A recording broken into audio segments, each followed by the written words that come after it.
back in this place and it feel like I'm going in circles again. Trying to put all the pieces back together, it feel like I'm grabbing the wind. I can't shake it, I can't break it by myself. Hey guys, this is HOPEsaidit back with another HOPEsaidit Uncut video for you. As you can see, the background is a little different. I have a new lighting kit. Like, there's nothing but glow up going on. Literally, glow up lighting kit. Get it? Catch up. This week we are talking about Little League football and the ridiculousness that it is. I mean, I thought it was gonna be like some cute little thing. Hey, get my kid active. It is not it. So let me start from the very beginning. I wanted my kid to be engaged. Obviously, my husband more than me. I wanted him to get active and, have something to do basically. Don't just sit around the house all the time. So we started with soccer when he was about 3 years old.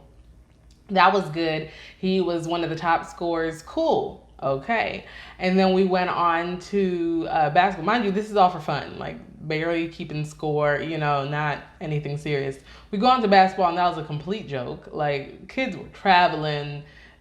Coaches weren't calling it. Kids can get out of bounds and come back in. Like, it was just, I was like, why am I here? Like, I was counting down for that season to end, because also they played against the same team every week. So I was like, why am I here? And then after that was flag football. And flag football, I was like, hey now. It was engaging. It was kind of like soccer. You just see them run. You see them do whatever outside. It was cool. And I was like, you know what? I think my son has found his niche. Soccer, flag football. T-ball was after that, but that was a complete joke. I don't even know if I went to more than 2 games because it was just, like, it was ridiculous. It was not even active. The kids were barely moving, barely swinging the ball. But anyways, so we found flag football. He was actually pretty good for a 5-year-old. Go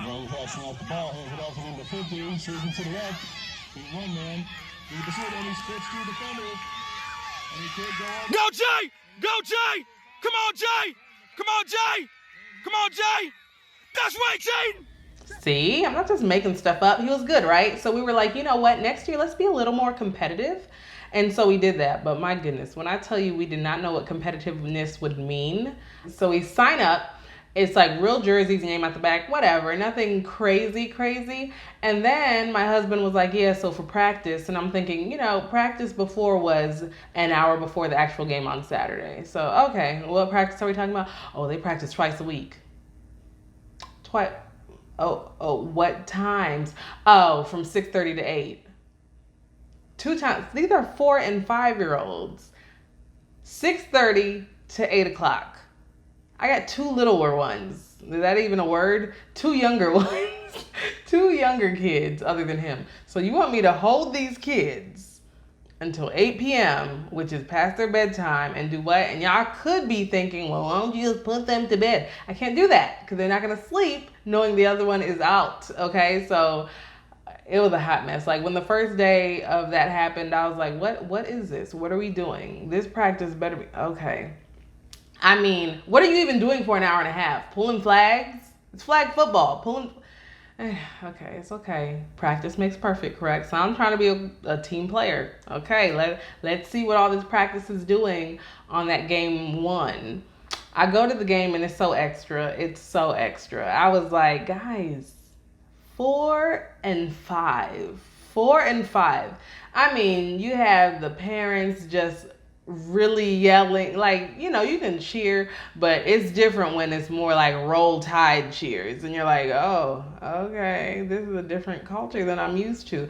I'm up here trying to wrangle my other 2 kids watching my son, and these parents are like, really, come on.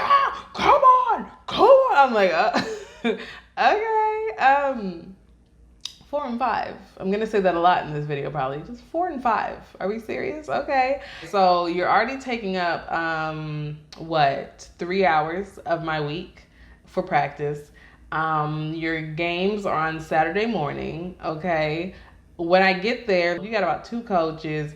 You have the many involved parents. Many involved parents. And I'm just thinking, my goodness, did I not get the memo? Because I'm just here to watch.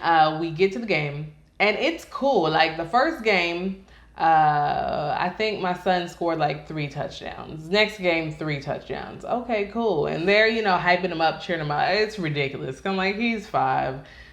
Yeah, okay, that's calm. I know he's pretty good at the game, but y'all calm down, right?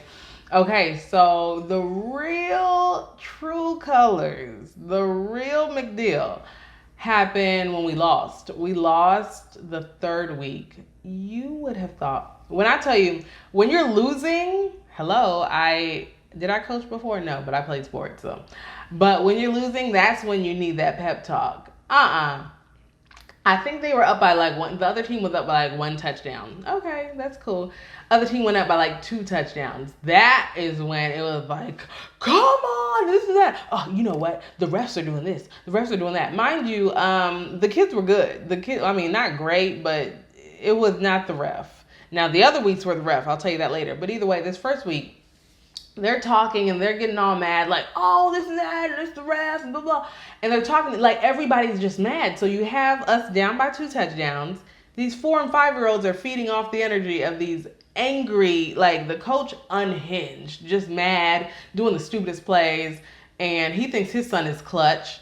He's not. But he's up there doing these 4th down plays and getting his flag pulled. It was just bad. I was like, we're not making good decisions. We're not speaking life into these kids. I mean, it was just bad. We were the coach was yelling at them.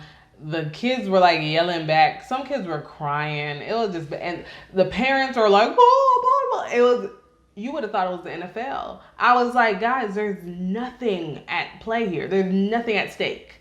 Nothing at stake. We can go home and that's it. Like, why are we so, you're not getting ice cream after this. So you literally just deprived your kid of ice cream for a football game. Like, it's not like he wasn't even playing good. It's just the fact that they lost. So that happened, and I'm like, you know what? Wow, this coach doesn't know how to handle loss very well. That could be a problem. We lose the next 2 weeks, but that is the ref's fault. Like, I promise you, in this league, I think they just don't like us. But the referee, he's like, you know, calling crazy stuff, calling stuff for us and not the other team. And then the latest team, and my sister is witness to this, I'm not crazy. The coach was up there yucking it up with the ref afterward. The other coach, you know, it was just like, oh, they ran down the clock basically, and afterwards they gave each other dap and all this other stuff. And I was like, oh, so this is a janky league. It's a janky league, okay?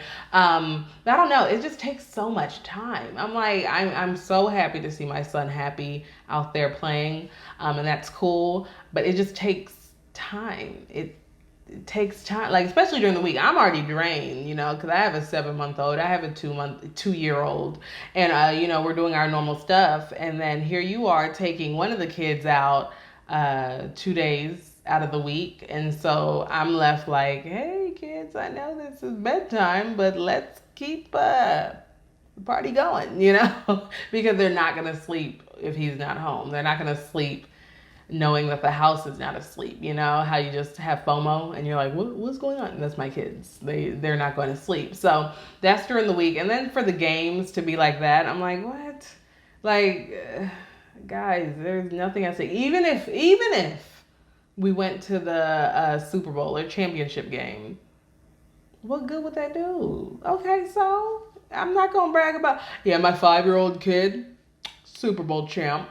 Little league. Like, that's not a thing that you brag about. So what's the problem? That's what I'm dealing with now. I don't know how you guys do it. There is a time where my 2-year-old is going to be wanting to do something. I'm steering him, trying to steer him into piano because he has like that natural niche. Like, you know how kids get on the piano, they're like, bah, bah, bah, bah, see, mommy? I'm like, good job. He's really like takes his time, and it sounds like music. Like every time he gets on the piano, someone looks over and they're like, oh wow, he's playing that, you know, because he doesn't know what he's doing, but he's like doing one note at a time and making it sound like something. So I'm trying to hone that talent. Even if I do, what the heck am I gonna do? What am I gonna do? I have to take one kid to something and another kid to the other thing. God forbid my other one wants to grow up and do something. I just don't know how I'm going to get anywhere on time, how I'm going to get to work on time, how I'm going to get home on time, and creating these blog posts and videos. Like, what? It's just killing my time. I just think that for Little League, it's so intense. And that's nothing compared to like the Netflix shows, or there's like, you know, documentaries about Little Leagues or just different leagues apart from school out there. And it gets tough. Like, you got parents fighting. Yes, even in our little league thing, the last game we had, or the game before that, parents were fighting. There was a story on the news the week before that about a little league game that happened. The parents started fighting, and someone popped trunk, got a gun, and shot a little girl and his mom, her mom. They're fine, but come on now. It's all that, like, and that's why even with the ref calls, I'm not going to pop off too much. I love my life, okay? Got too much to lose. So I'm not going to pop off to the extent of you going to your trunk. First of all, if you go to your trunk, I'm not going to be there when you return. But either way, these parents are willing to risk it all. And then I have to think, maybe some of you guys think this is like all your kid has, you know, where you're like, listen, he ain't smart, but he can run fast, you know? Maybe that comes to play too, because you're literally trying to set him up for the NFL right now. That's not where I'm coming from. I really value education. I'm not saying that everybody's going to be an A student and everything like that, but you have to have a good academic background for me to even consider you putting you in extracurricular activities, because that's a bonus and a plus to me apart from academics. Academics come first. You can't be reciting all these Beyonce songs and you don't know your ABCs, okay? Okay, that's priorities. But yeah, check out my blog post, HOPEsaidit.com. It is called All's Fair in Love and Football. And it's just really talking about kind of what I described, just my mindset, how crazy it is with the culture now, with just people trying to farm these kids out to play a sport. I'm trying my best not to do that for my son, even for flag football. He's going to stay in flag football for a while. If he likes football, that's great, but he's not going to tackle until middle or high school. And you could be like, that sounds absolutely ridiculous. But I mean, you're taking a beating. Think about it. Football, you're taking a beating. There's no point to do that at such a young age. In my opinion, it could change. Who knows? But as of now, middle school or high school, you're not getting padded up before then. Before then, do soccer. I really want my kids to do, like, you know, soccer, baseball, something where it's, well, soccer you can get kicked in the face and all. But either way, you know how football is money, but not as much money as baseball. Hello. And then soccer too. It's not really hot here, but internationally and stuff, you know how much Messi makes and all that. Hello. We talking about these crazy contracts. They're laughing at football players at those contracts, and the football players are taking those concussion beatings. I'm not saying no one else is. I'm just saying be smart. Maybe golf even, you know, just be different. So I'm exploring that still, seeing what my kid is good at and where to put him. If you have suggestions, let me know, because I feel like there's something I'm not tapping into. Bowling, is that lucrative? Cricket? I'll try it all. Well, I can't try it all. I don't have monies for that, but if there are scholarships available, let me know. But yeah, check it out, HOPEsaidit.com. All's fair in love and football. And if you don't like that one, whatever, I have a new post every week. Every Tuesday I drop a new blog post, and then my video comes on Friday. Follow me and my life happenings at HOPEsaidit on Facebook, Instagram, and Twitter. Look forward to seeing you there. Engage, comment, all that good stuff. I will answer you back. Also, you can email me, HOPEsaidit at gmail.com. I don't really pub that a lot because, you know, I figure that people want the social media, but I got an email about hair just the other day. So I wanted to remind you guys, if you email me about hair, I'm still here. I'm natural now. I used to be text-laxed, but I'll answer you about either one. I still have my text-laxing methods. I literally stopped text-laxing because I got lazy. Nothing damaged my hair. I just got lazy. So be careful because it is a chemical, but you know, I think that anybody can have a healthy hair, relaxed, text-lax, natural, as long as you take care of it correctly. That is not what this post is about. So back on topic, all's fair in love and football. Tell me how you feel about Little League. Is your son or daughter in a Little League sport? How is that going? How do you manage schedules? Because I try to keep myself on a schedule, but my goodness, it's just go, go, go from the time I get up to the time I barely go to sleep. Help me, Lord. Guys, I'll talk to you later. Bye. I got my new light. See everything now. Hold on. The problems is rooted in bitterness, and we ain't trying to forgive. The devil just sit back and laugh, cause we pass it all down to the kids.